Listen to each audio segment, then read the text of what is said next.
descreveria o João dos Santos sempre a partir da minha subjetividade, não é? Como eu o vi, como um mestre contador de histórias.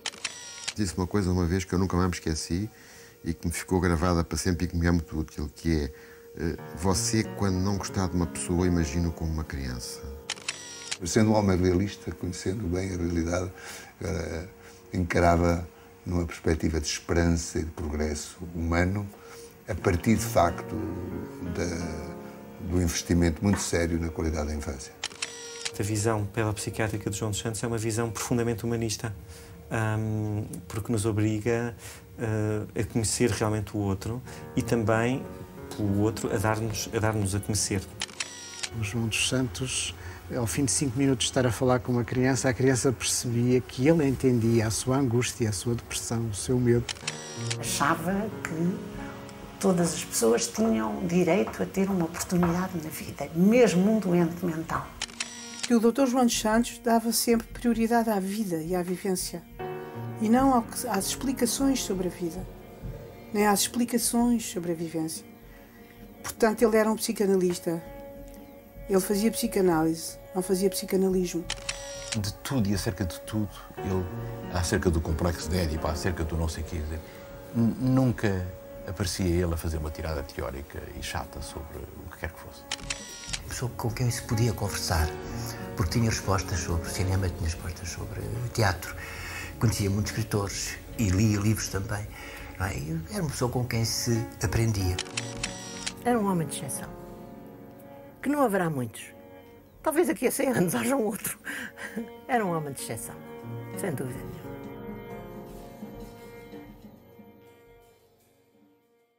A primeira coisa que eu faço, portanto, quando estou numa criança, e foi isso que eu mostrei através do circuito de televisão interna em que eu estava a funcionar para um público numeroso, foi que realmente a primeira coisa que eu fazia era colocar-me num plano em que a criança me visse, portanto, ao nível dela, no chão, sentado ou deitado ou agachado diante dela, que era pequena, e propor-lhe que ela me visse.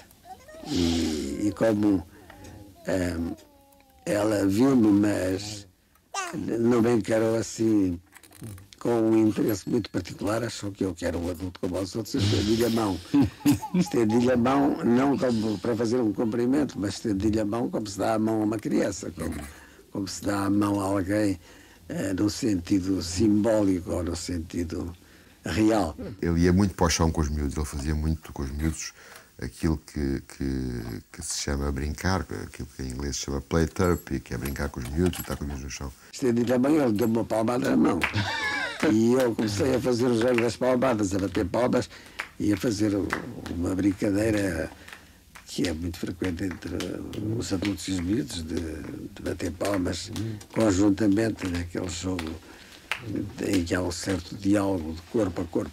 E ele tinha uma agilidade enorme, era um homem que tinha feito muito desporto, era um homem muito ágil, e a determinada altura ele começa a fazer pinos. Ele fazia esta alteração numa sala em que havia coisa que já não existe em quase lado nenhum no geral, que são os espaldares. Pronto. E ele faz pinos no espaldar, e faz aquilo com uma agilidade, e o miúdo ficou para ele, com um ar e camalhotas e não sei o quê, vestido de fato e gravata, tirou os sapatos e dizia: estou a fazer ginástica com o miúdo.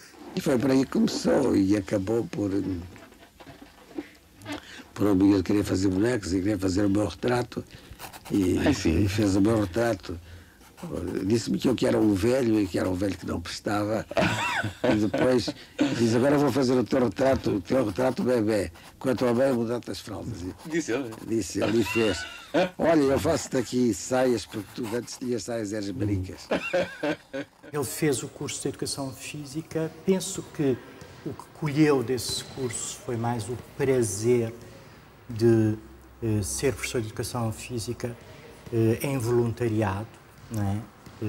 Com grupos, com associações, com sociedades recreativas, etc.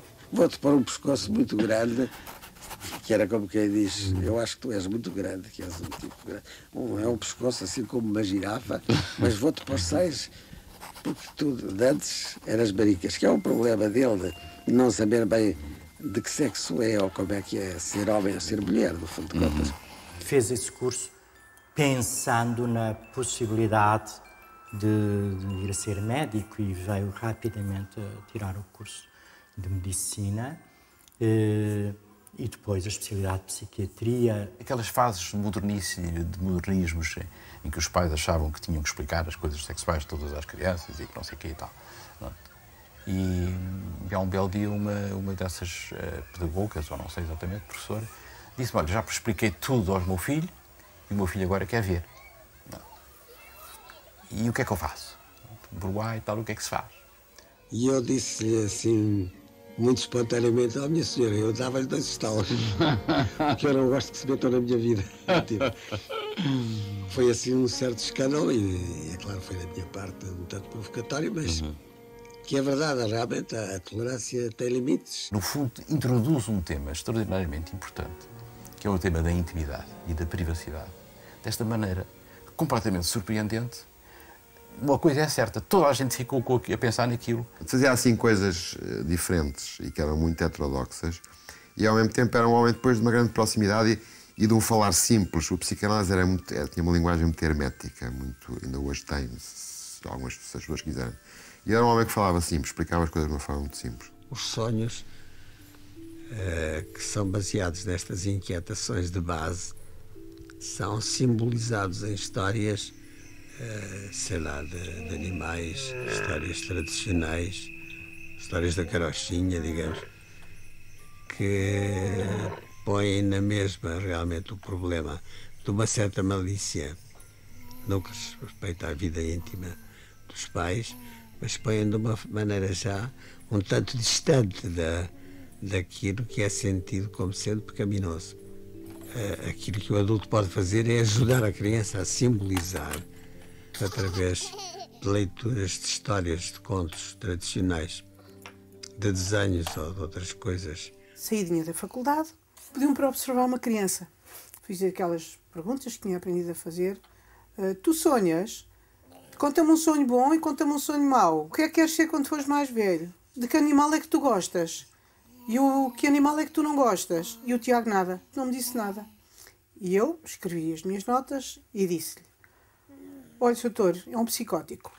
E o doutor João dos Santos olha para mim e diz-me: vá buscar a criança, Isabel. A criança chega, senta-se no chão a brincar com os carrinhos.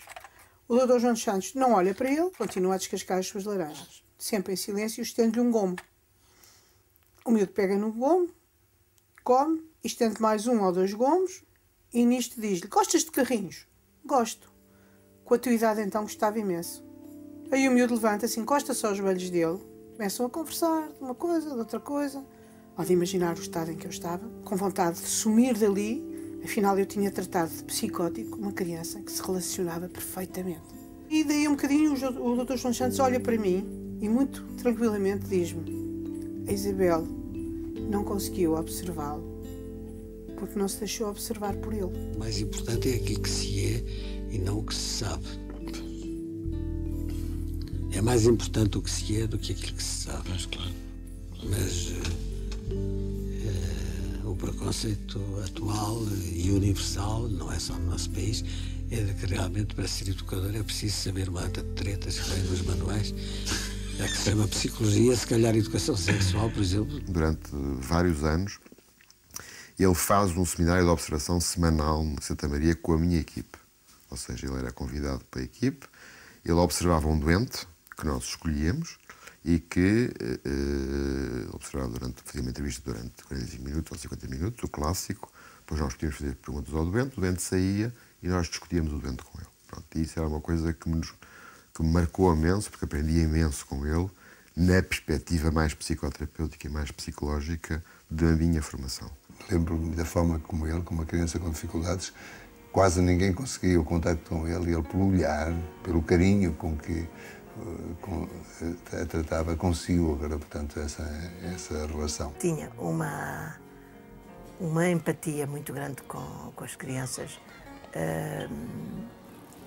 como eu acho que nenhum discípulo dele conseguiu ter. A história mais interessante disso é, entre na altura, ele diz: olha, para a semana trago eu o doente. E disse: está bem, tudo bem. Dissemos nós. E então ele na altura ia sempre a um mesmo restaurante perto do consultório dele, e um empregado do restaurante, que era um jovem, teria 20 e tal, 30 anos, que é a altura das perturbações de ansiedade, sobretudo, que existem nessa altura, nessa idade, um jovem que tinha ataques de pânico e que pediu ao Dr. João dos Santos, que via quase os dias a almoçar, se eu podia falar com ele porque andava aflito, não é? E o João dos Santos disse: olha, venha lá que eu tenho lá uma reunião em Santa Maria com malta e tal, venha lá. Então, entrevistou o senhor, o rapaz à nossa frente, e depois disse-lhe: você agora vai ficar para a discussão. E, portanto, foi a única vez em que eu assisti ao doente a participar, a ouvir e depois a participar na discussão sobre o seu próprio caso.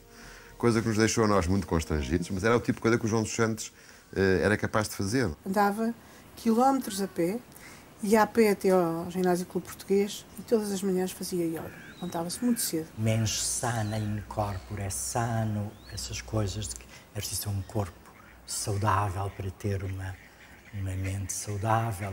Toda essa ideologia também se relaciona muito com uma certa corrente, pelo menos esta corrente vitalista, não é? Que eu penso que de algum modo, mesmo que não esteja escrito, não sei o quê, envolvia os amigos do pai do João dos Santos, não é?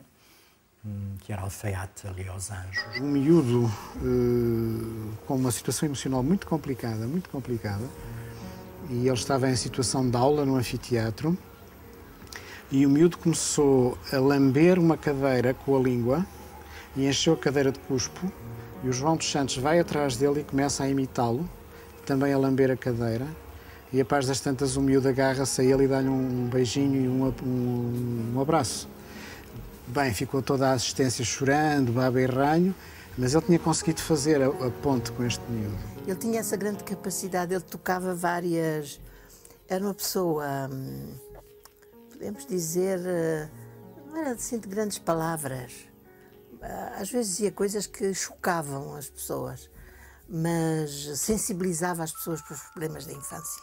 Isso é que era interessante. O bairro dos Anjos hoje não se sente muito, porque está muito destruturado, mas era um bairro como os bairros tradicionais, portanto, que constituíam, como João dos Santos dizia, uma espécie de aldeia. Eu lembro-me de quando era miúdo e andava lá no meu sítio a tocar as campainhas ou a roubar maçãs ou almoçados ao merceeiro.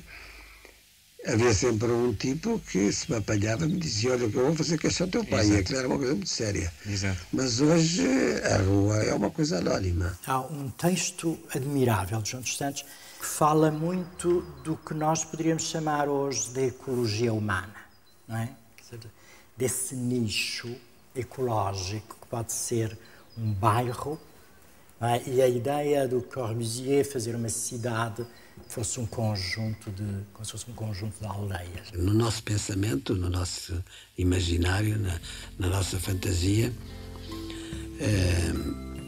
toda a realidade é sempre envolvida por uma nuvem de fantasia ou por umas vestes, umas roupagens fantasmagóricas. Não é possível escapar a isso. Ali, naquele bairro, eles tinham também um conjunto de amigos muito interessantes, não é? Que eram todos, de algum modo, republicanos, mas com esta ideia de república que hoje já não temos, não é? Para nós a república é um sistema de organização da política e é um guarda-chuva debaixo do qual cabem muitas coisas contraditórias. Nessa altura a ideia de república era muito forte. Viva a República!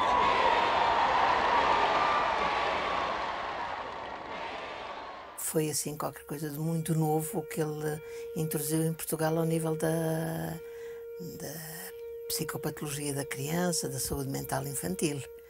Porque, digamos assim, ele fez a reunião de 3 grandes movimentos, que era a psicanálise, que era a psicologia do desenvolvimento e era o movimento da saúde mental. E, portanto, ele conseguiu conjugar estes 3 movimentos. Isto foi muito, muito importante. Percebeu muito bem o que se estava a jogar nos anos 60 toda um posicionamento crítico contra as instituições, a sociedade, etc., que deu depois Maio de 68. Ninguém sabia explicar porque é que os meninos faziam xixi na cama. A educadora apareceu lá com 6 ou 8 meninos que me vieram perguntar então porque é que se fazia xixi na cama. E expliquei-lhes a coisa desta maneira. Bom, vocês sabem que às vezes sonham com pensamento, sonham com a cabeça, pois outras vezes as pessoas sonham com o corpo. Ora, o xixi na cama é um sonho com o corpo. Os meninos depois foram continuar a falar de coisas de ciências naturais e do corpo humano e iam pondo esta questão: para que é que serve o esqueleto, para que é que serve o pulmão, para que é que serve o coração? E a certa altura há um que pergunta para que é que serve a cabeça. E há uma menina que responde: a cabeça serve para se sonhar o sonho de não fazer xixi na cama. Quer dizer, a menina tinha percebido muito mais do que aquilo que eu tinha pensado, imaginado. Eu não impunha as coisas às pessoas. Não digo, vá fazer uma psicanálise para resolver isso. Não. Então, você não pensou como é que poderia resolver isso?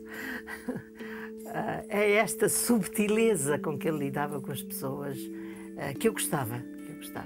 Quando ele fazia a análise das situações, ele não seguia a escola A, ou a escola B, ou a escola C. Em cada momento, ele estava sobretudo a ser ele, João dos Santos, com uma criança que ele respeitava muito, que tentava entender e ia buscar a essas várias valências aquilo que lhe permitia fazer um diagnóstico e uma terapêutica. Eu acho que o João dos Santos deu enorme valor à criança enquanto pessoa singular, no sentido de todas as crianças são diferentes, todas as crianças, mesmo quando apresentam sinais e sintomas parecidos, para cada uma delas isso quer dizer coisas completamente diferentes e diversas. E acho que insistiu muito na ideia de que todas as crianças devem ser ouvidas e entendidas no seu contexto. Gostava, evidentemente, que explicasse o que era o superego. Pois, assim de repente, a primeira coisa que me lembrou foi de uma pergunta feita por um jornalista, um artista plástico, que era saber o que era arte. Ao que o artista respondeu: talvez que a arte seja justamente isso, de nós nos interrogarmos constantemente sobre o que é arte. E se calhar o superego é justamente a pessoa perguntar-se constantemente o que é isto do superego. Ele criava instituições, não é que tivesse paciência para as alimentar, não era a pessoa que tivesse paciência para ficar depois dentro delas, é verdade que não.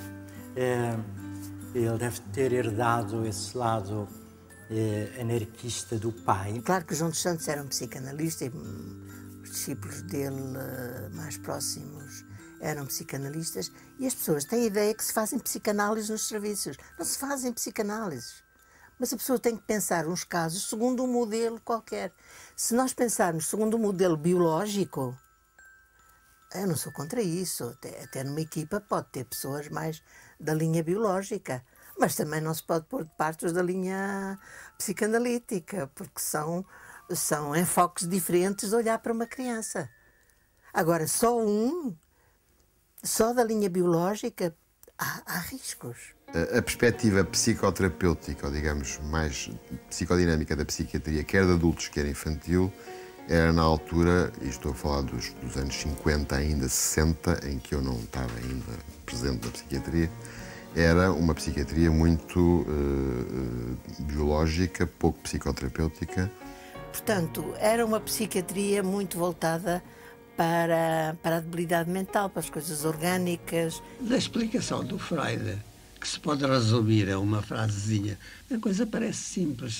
É o herdeiro do complexo de Édipo. O que é que isso quer dizer? Quer dizer, há uma altura em que há um complexo de Édipo e depois há qualquer coisa que fica dentro das pessoas a fazer de nós pessoas convenientes para viver em sociedade.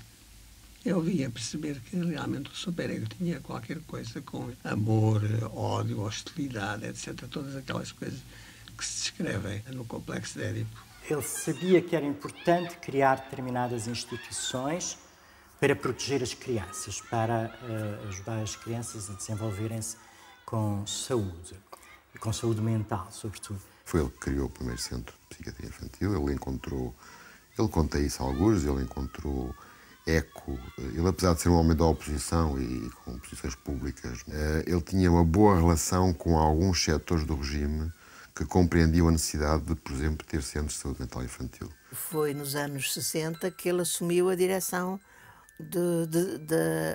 do Centro de Saúde Mental Infantil de Lisboa. Eu tive o privilégio de o conhecer. O primeiro conhecimento foi um conhecimento fortuito, resultante de uma criança que estava em sofrimento no Centro de Saúde Mental Infantil, que ele dirigia primorosamente, e foi necessária a minha intervenção como juiz para procurar resolver uma situação de conflito parental. A criança sentiu-se aliviada e entregou-lhe uma maçã reineta, correu para ele. E ele então instituiu a ordem de uma maçã reineta, sentiu-se comendador dessa ordem e entendeu que era possível que o juiz que tinha ajudado modestamente a resolver fizesse parte da mesma ordem. Quando o Picasso e Euclides e outros descobrem e ficam maravilhados com o desenho infantil e com os desenhos dos primitivos, eu parece-me que eles descobrem sobretudo o prazer de fazer coisas como as crianças e, portanto, de se exprimir eles próprios com o seu corpo. O prazer com que o Picasso desenhava figuras diversas na praia depois de tomar banho.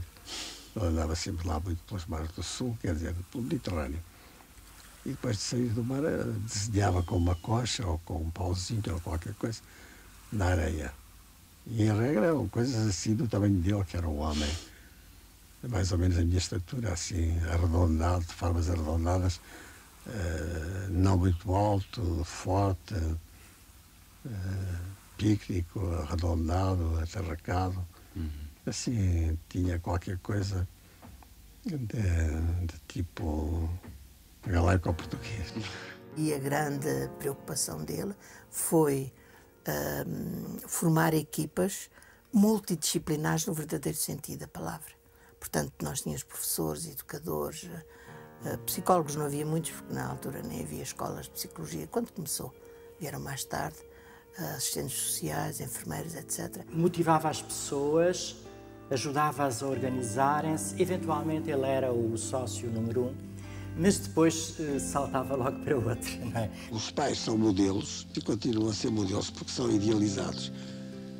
Idealizados às vezes para bem, outras vezes para mal, mas de qualquer maneira idealizados sempre, tornados ideais, pessoas ideais, no sentido de idealizadas, quer dizer, não correspondem exatamente ao real. Existia o Júlio de Matos, que era aquela cerca imensa, cheia de pavilhões, com gente lá dentro, porque as famílias recusavam-se a aceitar os doentes de volta à casa. Quando eu vim para a psiquiatria geral, porque não havia carreira na psiquiatria infantil, foi uma das maiores decepções que eu tive na minha vida. Achei que aquilo era tudo o que eu não queria. Fui para o Júlio de Matos, fui para o dispensário, aquilo era uma coisa dramática, não é? Era dramático. Também já lhe disse aqui uma vez que uma das facetas mais extraordinárias do Picasso era que realmente ele se ria com o corpo todo. Quando se ria, todo o corpo dele balançava e balançava e mexia, como acontece nos bebês, quando se riem ou quando choram, mexem o corpo todo.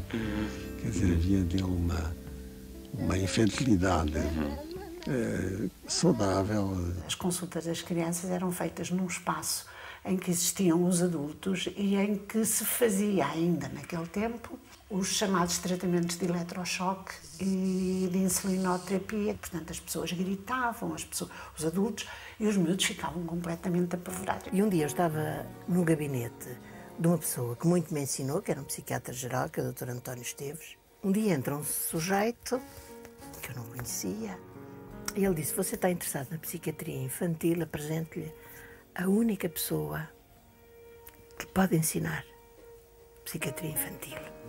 Era o João dos Santos. Os artistas não procuram o retrato fiel que serve para o cartão de identidade. Procuram a faceta que eles entendem que é mais significativa do interior daquela pessoa.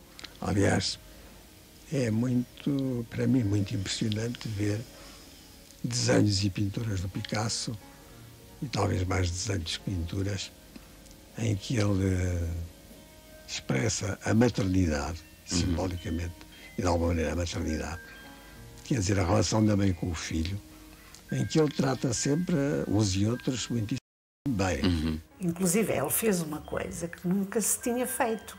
Pediu-nos a nós para pormos os nossos filhos nas escolas dos cegos e dos amblíopes, vamos lá. O meu filho mais velho andou no Centro Infantil Helen Keller. E era engraçadíssimo, porque ele nunca dizia que estava com cegos. Cegos dizem ver. Sim, sim.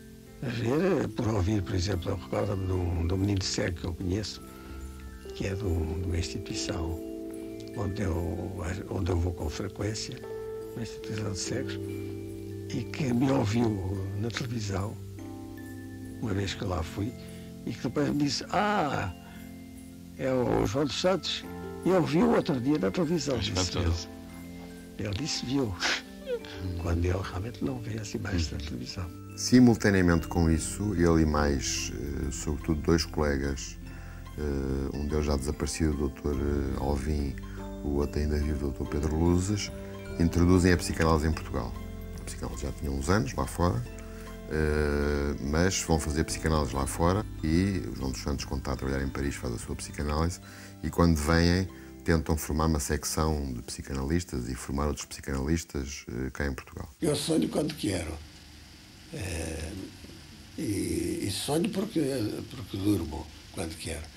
Quer dizer, se eu realmente decidir agora dormir um bocado aqui nesta posição e tudo, ou noutra posição, mesmo em pé, ou deitado no chão, ou qualquer coisa, eu durmo e durmo porque fabrico um sonho. Outra análise que ele faz e que me deixou absolutamente boquiaberto é quando ele, por exemplo, analisa o impacto que tem o Natal nas pessoas. E com aquela sua simplicidade e bonomia, ele olha e diz: já reparou que não há Édipo no presépio? Não há Édipo? Pois então, a mãe era virgem, o pai não existia, e o que existia nunca tinha tido uma relação com a mãe. Portanto, o menino Jesus nunca tinha tido o complexo de Édipo. Portanto, naturalmente, isto tem um impacto junto da população que as pessoas não têm consciência, mas que se percebe que adiram completamente ao Natal e que vivam o Natal intensamente. Para mim, a criatividade implica e exige a criatividade da própria pessoa. Quando um indivíduo é criativo, é porque ele se criou a si próprio como um ser criativo. Ele criou a sua própria imagem, ele criou as suas próprias fantasias, ele criou o seu próprio mundo, a sua própria filosofia, o seu próprio tipo de inteligência, de comportamento, etc. Ele criou-se a si próprio. Ele foi para Paris, em princípio, porque assinou uns documentos, não é? Julgo, ou do MUD, e depois teve dificuldades no hospital. O diretor da faculdade na altura era o Barahona Fernandes, o professor Barahona Fernandes, e um dia há uma visita indesejada de um senhor da PID, mandado expressamente por Salazar, para falar com o Barahona, e o Barahona recebeu, e ele disse: olha, por indicações do Presidente do Conselho, não vemos com bons olhos que o João dos Santos continua a ensinar aqui Ao que o Barahona disse: olha, diga-se, faz favor, a quem o mandou, que enquanto eu for diretor desta faculdade, o Dr. João dos Santos tem a porta aberta sempre que quiser. Pronto. E depois desta conversa, vai ter com o João dos Santos e diz-lhe: olha, passou-se isto, é só para informar, enquanto eu aqui estiver, você. O João dos Santos agradeceu e não disse nada. No dia seguinte apareceu lá com uma linha, foi direto ao cacife, trouxe para dentro da malinha todas as coisas que tinha no cacife, foi falar com o Barahona e disse-lhe: olha, eu amanhã já cá não venho. Porquê? Porque eu não venho porquê? Por uma razão muito simples, é que eu não quero acrescentar problemas àquilo que já tem. E, portanto, não volto. E agradeço-lhe muito e não me esqueço nunca daquilo que fez. E foi para Paris. Tenho conhecido adultos que que a certa altura perdem a carapaça de pessoas importantes e que vão realmente brincar com as crianças. Lembra-me, por exemplo, de um jovem francês que eu conheci, que era um psiquiatra, um jovem psiquiatra, que eu conheci aqui há uns 15 anos, num congresso, quando começou a haver aquele movimento de libertação da psiquiatria, da chamada antipsiquiatria. E era um jovem muito sensível, que sentia os hospitais psiquiátricos como muito repressivos, e então quis fazer qualquer coisa diferente e viver entre os doentes mentais, e viver em sociedade com eles. Depois conheceu muitas pessoas em Paris. Uma delas foi a Marie Bonaparte, a neta do Napoleão, em casa de quem ela esteve 2 vezes, e que lhe deu, na altura chamava-se o passo, o permis de exercer a psicanálise. Então João dos Santos ria-se muito a contar as extraordinárias brejeirices que a princesa Bonaparte tratava aquelas pessoas e falava daqueles casos clínicos e das relações com o Freud, porque ela foi analisando do Freud, não é? E depois amiga íntima dele, claro. E era uma pessoa com uma linguagem completamente desbargada, e os tipos ficavam completamente surpreendidos como é que uma princesa e uma psicanalista com 2 metros de altura, enfim, tinha aquela linguagem, enfim. Ele ria-se à gargalhada. A guerra não tinha acabado há muito tempo e havia assim um fulgor em França com aquelas pessoas, o Lebovici, Atkin, enfim, outras pessoas com quem ele trabalhou, estavam muito voltados depois para a criança. A relação que estabeleceu com o Henri Vallon foi determinante, não é? Que ele chamava o mestre dele. Os psicanalistas têm uma capacidade, que é uma capacidade em parte pessoal, em parte adquirida, em parte aprendida, que é de saber refletir, ser capaz de refletir sobre as suas próprias reações em relação ao outro. Quer dizer, eu quando falo com uma criança ou quando falo com um adulto, o que me pergunto é o que é que eu sinto perante aquilo que me estão a dizer. O João dos Santos costumava falar das coisas que lia do Vallon e fazia com frequência referência à dificuldade de penetrar nos textos do Vallon, que são deslumbrantes pelo facto de nunca estarem lidos, não é? E cada leitura que fizermos encontramos uma perspectiva, uma dimensão nova. Havia equipes como a minha, de Santa Maria, dirigida por João França de Sousa, que era uma equipe completamente inspirada nas teorias psicodinâmicas, nas teorias psicanalíticas, no fundo, em que era quase impensável que um interno não tivesse uma formação pessoal psicanalítica ou grupo-analítica.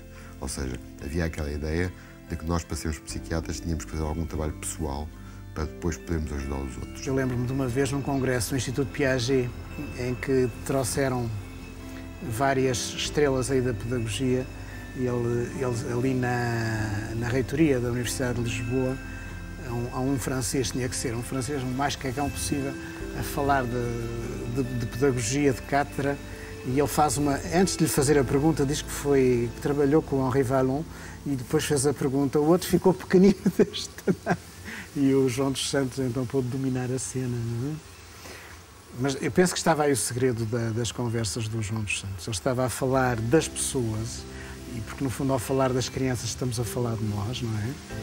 E as pessoas sem defesas ouviam de outra maneira, não é? É também uma noção que o Dr. João dos Santos nos passou sempre, e é verdade, não é? Nós não ajudamos ninguém, nós ajudamos a pessoa a ajudar-se. Se a pessoa conseguir despertar em si esse desejo.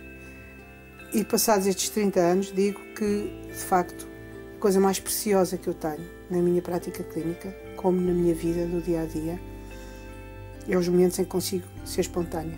É necessário haver criatividade nas intervenções em saúde mental infantil, em psiquiatria infantil. Porque se não há criatividade e se não há o gosto de trabalhar, isto é uma coisa que é importante, o prazer de funcionar com as crianças. Um serviço infantil não tem que ser um serviço de pessoas desesperadas, pessoas meias mortas. Não tem que ser. Tem que ser um serviço de alegria. Esta também é a grande lição dele.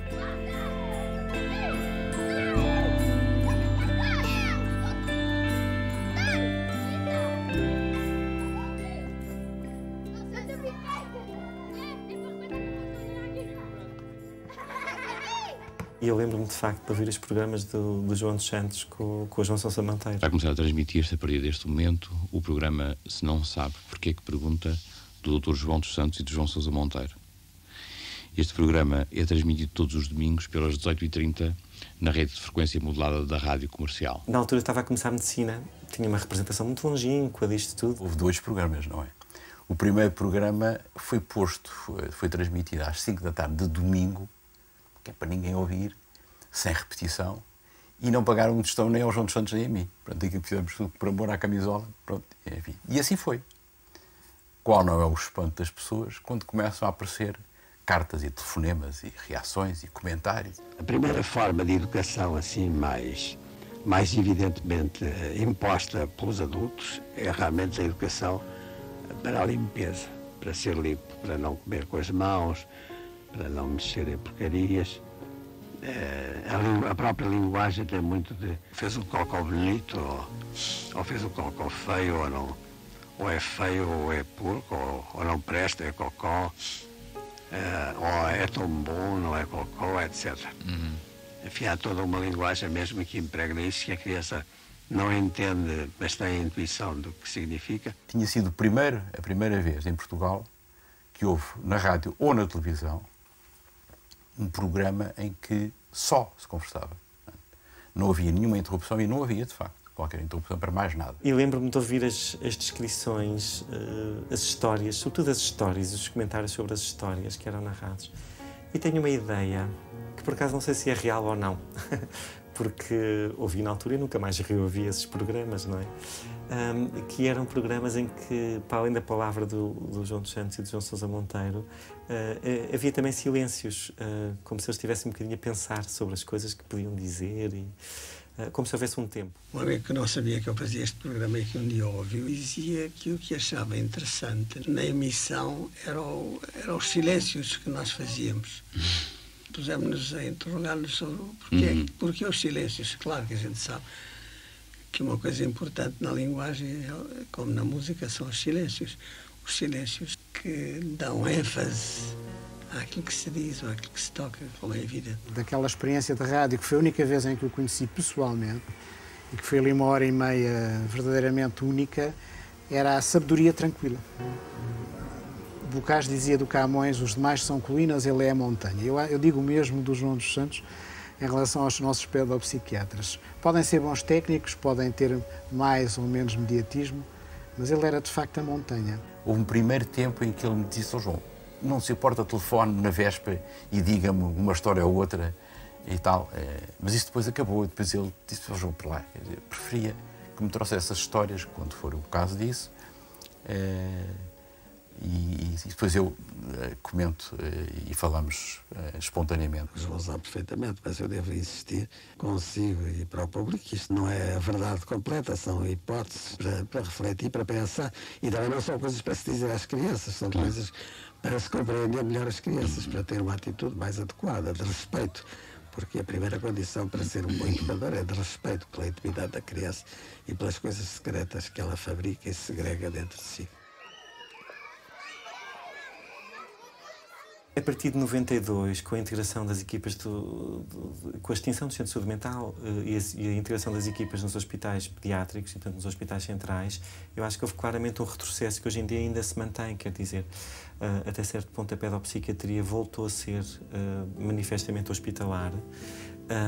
E as práticas de grandes correntes hoje em dia voltaram a estar centradas, por exemplo, na intervenção medicamentosa. O modelo ou paradigma psicológico ou psicodinâmico vai perdendo alguma força das instituições. Por um lado, penso eu, porque a sociedade transforma-se e quer coisas mais rápidas.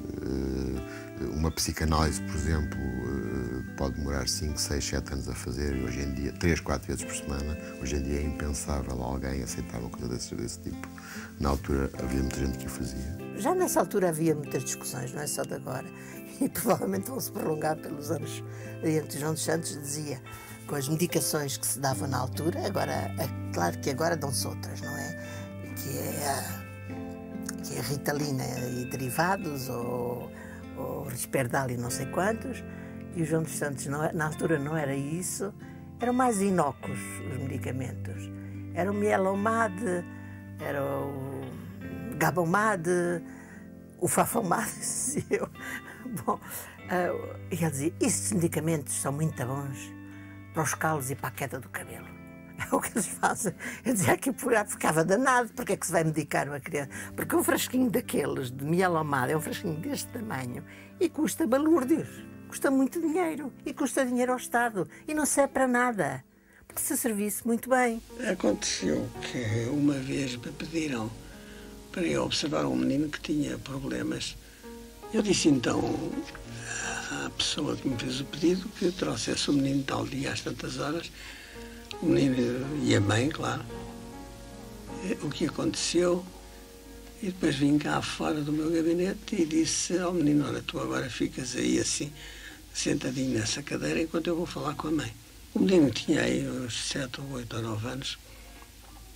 Disse que não, que queria ir com a mãe e que tinha que estar ao pé da mãe e que participar da conversa. E eu disse-lhe que não, que realmente a mãe tinha que me contar umas coisas e que nós tínhamos que ter uma conversa prévia entre pessoas conhecidas. Eu disse, não, porque eu sei tudo, vocês podem dizer. Eu até sei o que é o superego.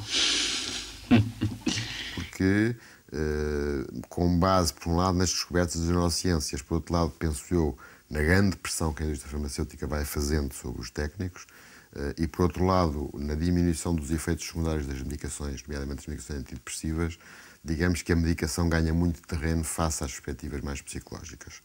E assiste-se, neste momento, uma diminuição muito grande da formação psicodinâmica ou psicológica, seja nas várias vertentes, dos psiquiatras, dos jovens psiquiatras. Nós hoje em dia temos em Portugal, como temos aí espalhado por todo o mundo, um número absurdo de crianças medicadas com rótulos como as hiperatividades com déficit de atenção, os síndromes de Asperger, etc., que levam a que, por exemplo, crianças muito pequenas sejam precocemente medicadas em vez de serem entendidas. Não estou a dizer que a medicação às vezes não seja precisa, mas a medicação tapa o sintoma, disfarça o sintoma, mas muitas das vezes não resolve a verdadeira raiz dos problemas. O que aconteceu foi que eu fiquei assim com os olhos muito espantados a olhar para o miúdo e disse-lhe assim um bocado autoritariamente, ou fazendo-me autoritário, porque para mim é difícil de ser assim muito autoritário com as crianças, a não ser em casos muito especiais. Talvez que aquele fosse um desses casos especiais. O que eu sei é que lhe peguei num braço assim, com bastante força, e disse, olha, isso está tudo errado, isso que tu dizes. Tu não sabes nada do superego, nem nunca ninguém te explicou, mas eu agora vou-te explicar. Olha, o superego é isto. É eu dizer-te a ti, tu agora vais sentar naquela cadeira e vais comigo, e levei-o assim pelo braço, apertado com a minha mão, até vais sentar aí na cadeira, e não te mexes daqui, nem vais lá ter comigo e com a mãe, porque senão eu venho cá fora e dou-te 2 assuntos no rabo. E isso é que é o superego. E isso é que é o superego. Quando estávamos mais... Ao princípio houve aquela perturbação no programa, mas como é que isto funciona e tal, enfim, eu não estava de todo a imaginar, é natural, pronto. Depois, quando já começava a ser um entusiasmante para ele, de vez em quando ia ter ao consultório e, com mais ideias para detalhar um modelo, de facto. E levei-lhe uma longa lista de títulos. E ele achou alguns títulos muito engraçados, depois ríamos, depois conversávamos acerca dos títulos e tal. E depois esta história do se não sabe porque é que pergunta foi uma... Ri-se imenso, sempre ganhar e toda com a história. Depois eu contei. Eu acho que o João dos Santos, como se calhar muitas das pessoas que começaram por trabalhar em adultos, perceberam claramente que uma parte importante das dificuldades dos adultos tinham a ver com questões da infância e da adolescência. Se houvesse uma intervenção junto das famílias logo de início, porque havia as famílias em risco, as famílias, sei cá, doentes mentais, depressivas, educadoras únicas, etc, etc. Tinha de haver realmente uma intervenção dos técnicos de saúde mental para essas famílias, para prevenir situações. Que realmente tinha sido uma intervenção numa conferência do John Cage. Há um assistente dele, um colaborador dele. No final da conferência, imensa gente a fazer perguntas. como é que é. A criança que quer ver a intimidade dos pais. E ele quer saber como é que o processo criativo, quer dizer, quer ver tudo lá para dentro. Bem, não podes ver tudo lá para dentro, porque ainda que pudesse abrir a cabeça, não abria. Pronto. E então é o David, enfim, há um colaborador do John Cage que tem essa saída. Se não sabe, porque é que pergunta? E o João dos Santos adorou essa, quer dizer, pense, sonhe, imagine, mas não chateie. Há um passeio dos pequenos da Casa da Praia, ao Algarve, e entre as várias coisas que havia a fazer no Algarve, havia uma visita a um castelo. Só que essa visita não se pôde realizar por questões de ordem prática. E então, quando eles voltaram, muito decepcionados por não terem podido visitar um castelo, isso foi muito discutido nas aulas e na assembleia de escola que eles têm. E então houve a ideia de visitarem um outro castelo. E realmente aquilo que apareceu assim, como mais maneirinho, era o castelo de Almorol.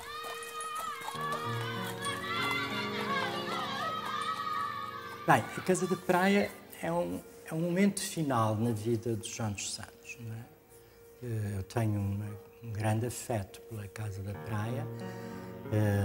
Sou um dos elementos que reinstituíram a Casa da Praia como se fosse uma prenda em homenagem ao João dos Santos. A menina bonita dos olhos de João dos Santos era a Casa da Praia, que ele também se interessava pela pedagogia e passou a interessar-se mais, porque ele começou a decepcionar-se muito com os serviços de psiquiatria e com a impossibilidade de implementar as coisas da prevenção, os modelos de prevenção.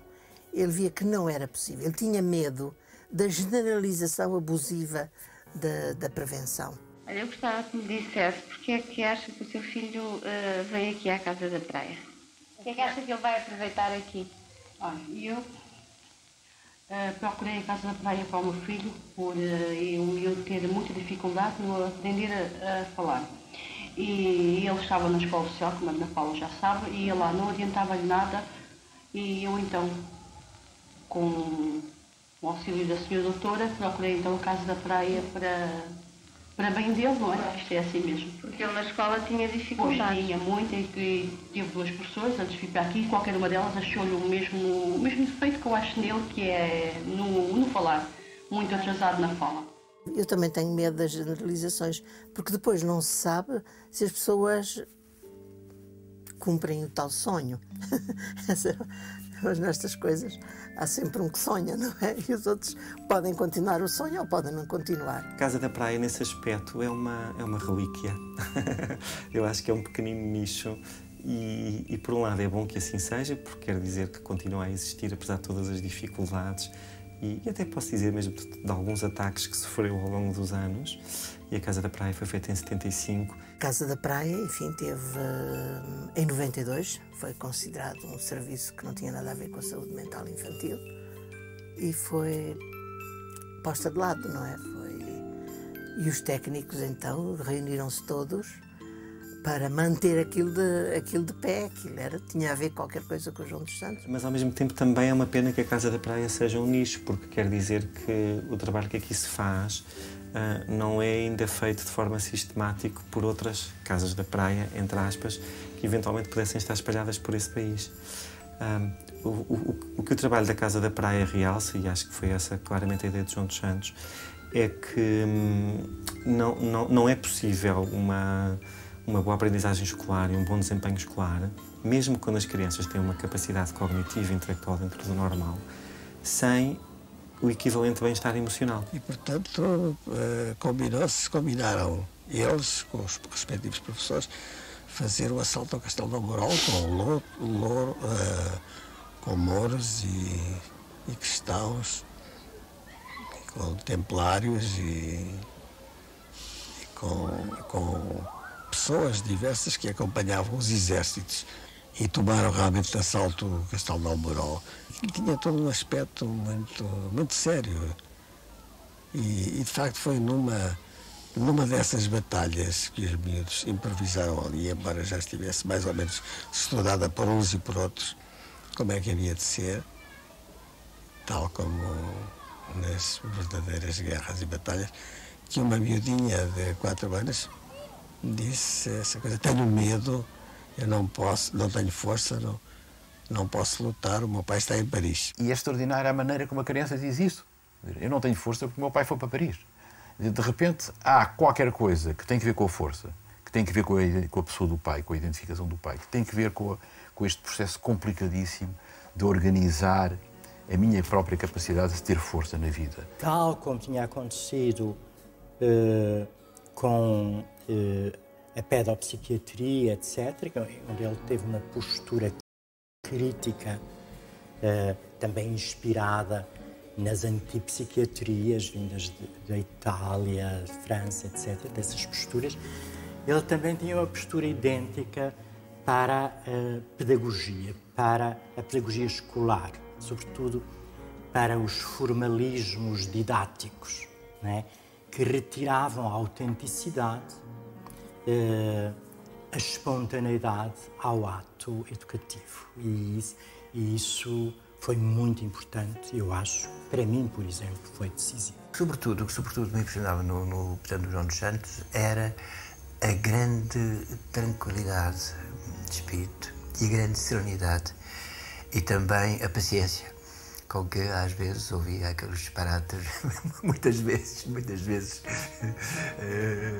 extremamente entusiásticos, não é? Que eram próprios da nossa juventude. A juventude está cheia de certezas e o João dos Santos já se via na altura que era um homem que tinha poucas certezas e que tinha a sabedoria de andar à procura. A criança aprende as coisas boas e as coisas más com os adultos, e quando o adulto é excessivamente severo ou excessivamente cruel, a criança copia-o. É claro, é muito difícil de equilibrar tudo isso, depende muito da autenticidade do adulto e é muito difícil explicar às pessoas o que é ser autêntico. Fazia-nos sentir como a educação se funda sobretudo na relação autêntica, na relação com as pessoas autênticas, tal como são, más, boas, etc., e não tanto nos artifícios irracionais que nós colocamos, às vezes, para ocultar a visão do real e das pessoas. Esse lado de que quem educa são as pessoas reais, tal como são. E eu muitas vezes tinha a insensatez de derivar da história das crianças e dos comentários que ele fazia, extraordinário, de derivar para a vida dos adultos e até para a vida social e para a política, etc. E ele um dia parou o programa e disse-me: "Ó João, não faça isso. Eu quero continuar a falar só sobre as crianças. Porque enquanto a gente fala sobre as crianças, os adultos que nos estão a ouvir, porque são estes que nos ouvem, pensam que a gente está só a falar de crianças e não se preocupam nada. Se a gente começar a falar deles, encolham-se, desligam a rádio, ficam aflitos, começam a pensar, de maneira que a gente continua a falar das crianças. E ao falarmos delas, estamos evidentemente a falar deles." Era um homem que tinha um sentido de humor muito grande, com ele próprio, não é? Sendo um homem de grande classe, procurava não se levar demasiado a sério, não é? O que é próprio das pessoas de grande qualidade. Eu lembro-me do garoto que entrou uma vez para um serviço que eu falo muitas vezes e que era um miúdo extremamente feio, porque tinha um olho torto e uma orelha fora do sítio e andava mal vestido e mal penteado e ranhoso, enfim, tudo. E era feio. E ao fim de uns tempos, um dia estávamos a conversar. Então este miúdo era tal miúdo feio. Mas qual feio? Mas o miúdo é tão bonito. E toda a gente pensou que ele estava muito bonito porque era muito simpático. E realmente todas aquelas coisas da expressão dele, porque ele continuava a ter um olho torto e uma orelha mais acima que a outra, ou coisa assim, e a ter um remoinho ao cima da testa do cabelo. Tudo isso existia, mas tinha uma outra atitude, tinha uma outra expressão, tinha uma outra alegria. O trabalho do João dos Santos em Portugal foi completamente pioneiro nesta área da infância e da adolescência. E o central da sua mensagem continua perfeitamente válida nos dias de hoje, embora antagonicamente esquecida ou quase que desprezada. Foi alguém que falou antes do tempo, não é? E em Portugal isso normalmente custa muito caro. Não é? A saúde mental começa, e onde se pode implementar, é na infância precoce. Mas isto é uma utopia, porque, não sei, há pessoas que provavelmente não acreditam nisto. A última vez que falei com ele, já dias antes de eu morrer, falei com ele por telefone, ele disse: "Mas não imagina as saudades que eu tenho das nossas charlas", como ele chamava, as nossas charlas. Ele disse: "Dou-se tantas vezes por mim a dizer coisas que não sabia que sabia. E de repente surpreendia-me a meio dos programas, surpreendia-me, mas como é que eu sei isto? Mas como é que eu pensei aquilo?" A nossa morte implica que os outros morram. Primeiro, alguém disse uma vez: "Nós só morremos quando morreu a última pessoa que nos conheceu", ou alguém só morre quando morre o último que o conheceu.